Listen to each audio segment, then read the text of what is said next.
RBI के monetary policy में ब्याज दरों में कोई बदलाव नहीं किया है। आरबीआई ने लगातार 7वीं बार दरों में कोई बदलाव नहीं किया है। जियोपॉलिटिकल टेंशन की वजह से आरबीआई गवर्नर ने महंगाई पर थोड़ी चिंता ज़रूर जताई है और आरबीआई पॉलिसी पर और ज़्यादा बातचीत करने के लिए हमारे साथ फेडरल बैंक के chief mentor Ashutosh Khajuria sir मौजूद भी हैं। आशुतोष सर नमस्कार, स्वागत है कार्यक्रम में। एमपीसी का स्टांस तो सेम है कि उन्होंने ब्याज दरों में बदलाव नहीं किया, लेकिन थोड़ा सा एक कंसर्न ज़रूर रखा है इन्फ्लेशन को लेकर। कंसीडरिंग कि आगे मॉनसून अच्छा आना चाहिए, कंसीडरिंग कि जो क्रूड है वो थोड़ा ज़रूर स्पाइक हुआ है, तो ये दोनों चीज़ें भी कश्मकश में रखे हुए हैं आरबीआई को, एमपीसी को। आप कैसे देख रहे हो ओवरऑल स्टांस को, क्या टेक रख रहे हो आप इस पूरे फैसले पर? सबसे पहले तो धन्यवाद मुझे इस कार्यक्रम में सम्मिलित करने के लिए। गवर्नर साहब ने दोहराया है इस बात को कि उनका लक्ष्य जो है सिर्फ बैंड में इन्फ्लेशन को देखना नहीं है, जो 2 से 6% का बैंड है। उनका लक्ष्य है 4%। वो प्लस माइनस 2% का बैंड तो रहता है, लेकिन 4% पे वो इन्फ्लेशन को देखना चाहते हैं। और जो अभी भी अगले वर्ष का जो पूर्वानुमान है, जो उन्होंने प्रोजेक्शन बताई है, वो 4.5% की बताई है, जो कि 50 बेसिस पॉइंट्स उनके लक्ष्य से ऊपर है। अगर आप क्वार्टर वाइज भी अगर देखें सीपीआई का जो अनुमान रिजर्व बैंक ने दिया है, उसमें सिर्फ दूसरा क्वार्टर है इस वर्ष का, इस वित्तीय वर्ष का, जिसमें उन्होंने 3.8% की बात की है। पहले वो 4% थी, उससे घटा के 20 बेसिस पॉइंट्स उन्होंने कम अब बताया है। तो अगर आप देखें 4 क्वार्टर्स में, तो तीसरे और चौथे क्वार्टर में 4.6 और 4.5% की इन्फ्लेशन के अनुमान के कारण शायद अभी वो ये नहीं चाहते हैं कि जल्दबाजी में अगर कोई पॉलिसी रेट को कट किया जाए, तो जो उनका एक निरंतर जो लक्ष्य की ओर बढ़ रहे हैं, वो प्राइस स्टेबिलिटी को लेते हुए, मुद्रास्फीति को देखते हुए, वो कहीं डिरेल ना हो जाए, एक चीज। और दूसरी ओर ये अभी तक जो है ऑयल प्राइसेस जो थे, वो क्रूड ऑयल की बात कर रहा हूं मैं, वो 75-80 के दरमियान, मतलब उस दौरान 70 से 80 के बीच में काफी रहे।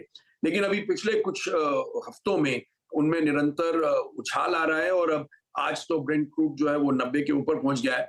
तो ऐसी स्थिति में शायद ऑयल प्राइसेस और कमोडिटीज के भी जो प्राइसेस ऊपर जा रहे हैं, उसको देखते हुए शायद उन्होंने ये सोचा है कि हम अभी देखते हैं, इसको वॉच करते हैं और अपने स्टांस को भी वही बरकरार रखा है, विड्रॉल ऑफ लिक्विडिटी।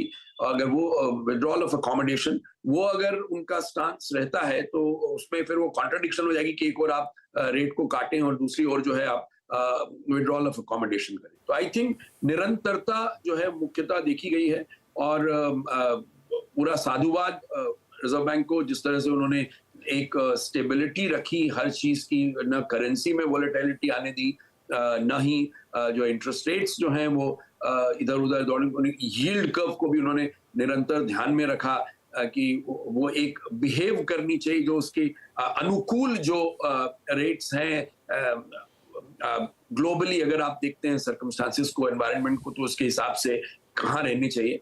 तो बहुत अच्छा एक प्रबंधन देखने को आया है। तो मुझे लगता है कि पॉलिसी पूर्वानुमानित थी। हम सभी ये अपेक्षा कर रहे थे कि शायद अभी वो पॉलिसी रेट से कोई छेड़छाड़ नहीं करेंगे और जहां तक स्टांस का था, वहां पर जरूर कुछ टिप्पणीकारों का ये कहना था कि शायद वो विड्रॉल ऑफ अकोमोडेशन से न्यूट्रल की तरफ बढ़ेंगे, लेकिन मुझे लगता है कि शायद वो अभी इंतजार करेंगे, वेट करेंगे। आशुतोष सर, जो क्रूड का एक कंसर्न है वो तो है ही, लेकिन साइमल्टेनियसली रुपी भी कमज़ोर हो रहा है। तो ये दोनों पार्ट गोइंग फॉरवर्ड कितना कंसर्न बढ़ाने वाले हैं, इकोनॉमी के फ्रंट पर भी या महंगाई के फ्रंट पर भी, या क्या आरबीआई इसको लेकर कोई टेक आ सकता है? कि कल भी उन्होंने एक फैसला लिया था रुपी से रिलेटेड। कितना जल्दी आप, क्योंकि आप बहुत समय से इकोनॉमी को ट्रैक कर रहे हैं, करेंसी मार्केट जानते हैं, वेटरन इंडस्ट्री के, आपके लिए ये कितना बड़ा कंसर्न बन रहा है जो रुपया लगातार कमजोर हो रहा है? देखिए, रुपया लगातार कमजोर हो रहा है, ये इसको इस परिप्रेक्ष्य में देखना होगा कि डॉलर की तुलना में बाकी मुद्राएं जो हैं वो किस तरह से बिहेव करें। इस चीज का ध्यान रखें कि अगर हमारा इन्फ्लेशन का रेट, हमारी मुद्रास्फीति की दर अगर अमेरिका की मुद्रास्फीति की औसत दर से ऊपर है, जैसे उनकी जो है 2.8 के करीब पहुंच गई और हम अभी भी 5 के ऊपर हैं, 5.1 के आसपास हैं, तो एक जो क्षरण होता है क्रय शक्ति का, जैसे आप कहते हैं erosion of purchasing power inflation की वजह से, वो तुलनात्मक रूप से अगर आप देखें तो 1.5 से 2% का डिप्रिसिएशन अगर रुपये में होता है डॉलर की तुलना में, तो वो बहुत ही हेल्दी है और वो होना ही चाहिए। अदरवाइज आपके जो ट्रेड में उसका इंपैक्ट पड़ता है, आपके एक्सपोर्टर्स जो हैं वो आउट प्राइस हो जाएंगे, उनकी कॉम्पिटिटिवनेस खत्म हो जाती है। तो आपको ये देखना होगा कि आप किस पर्टिकुलर करेंसी से आप उसकी तुलना कर रहे हैं, या दुनिया पूरी डॉलर की तुलना में देखती है। तो आपने भी यही कहा कि उसका जो मूल्य है वो डॉलर की तुलना में गिरा है। ठीक है, वो डॉलर इंडेक्स के हिसाब से अगर आप देखें तो ठीक है, वो उसको देखना गलत नहीं है, लेकिन निरंतर जो एक कंटिन्यूअस डिप्रिसिएशन ऑफ रुपी एक और मतलब बहुत ही ऑर्डरली वे में, और जो उन्होंने कहा भी आज अपनी उसमें उन्होंने समीक्षा में कहा कि जो ऑर्डरली डिप्रिसिएशन है रुपी का, वही उनका लक्ष्य है। तो ऐसा कहना कि डिप्रिसिएशन शुरू हो जाए, होता है कैपिटल फ्लोज की वजह से हो सकता है, लेकिन अगर आप इंग्रेडिएंट्स देखें इकोनॉमी के, तो हमारे यहाँ अगर इन्फ्लेशन, हमारे यहाँ मुद्रास्फीति अगर यूएस की तुलना में ज्यादा है, तो यूएस डॉलर की तुलना में रुपए का डिप्रिसिएशन एक अच्छी बात है, उसी proportion commensurate to the interest rate differential.